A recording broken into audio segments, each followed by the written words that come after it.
അതിന് ഇവിടെ ആൾക്കാരെ കാണിക്കാൻ പറ്റും, ഡെമോ കാണിക്കാൻ പറ്റുമോ? വല്ലാത്തൊരു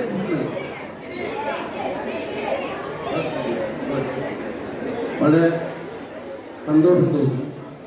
ഇങ്ങനൊരു വിദ്യാലയത്തിൽ ഇത്തിരി കുട്ടികൾ വ്യത്യസ്തമായ രാജ്യത്തിൻ്റെ ജേഴ്സിയിട്ട് നമ്മളേറ്റവും നമ്മളെ ശരിക്കും പൗരന്മാർ ഇന്ത്യക്കാരാണ്, നമ്മുടെ ഇന്ത്യൻ പൗരനാണ്.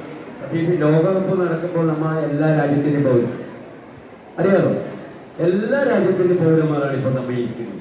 ശരിക്കും ഇന്ത്യയിൽ നമ്മൾ ഇന്ത്യക്കാരാണ്, ഇന്ത്യയിലെ മാത്രമേ നമ്മൾ ഉപയോഗിക്കാൻ പാടുള്ളൂ. വ്യത്യസ്തമായിക്കൊണ്ട് ഫുട്ബോളിനൊരു പ്രത്യേകതയുണ്ടോ? ഫുട്ബോൾ എന്ന് പറയുന്നത് ലോകോത്തര കായിക വിനോദത്തിൻ്റെ ലോകത്തിലെ 3-2 രാഷ്ട്രങ്ങൾ കളിക്കുന്ന അതിമനോഹരമായ ഒരു കളിയാണ് ഫുട്ബോൾ. അറിയാലോ എത്ര രാഷ്ട്രങ്ങൾ കളിക്കുന്നുണ്ട്? അറിയോ? എനിപ്പടി ലോകത്തിൽ 209 രാഷ്ട്രങ്ങൾ ഫുട്ബോൾ കളിക്കുന്നു. വൻകരയുടെ 2 ഭാഗം ഫുട്ബോൾ കളിക്കുന്നത്. അതാണ് കാൽപന്തിന്റെ മഹിമ എന്ന് പറയുന്നത്. പന്തിന്റെ ടച്ച്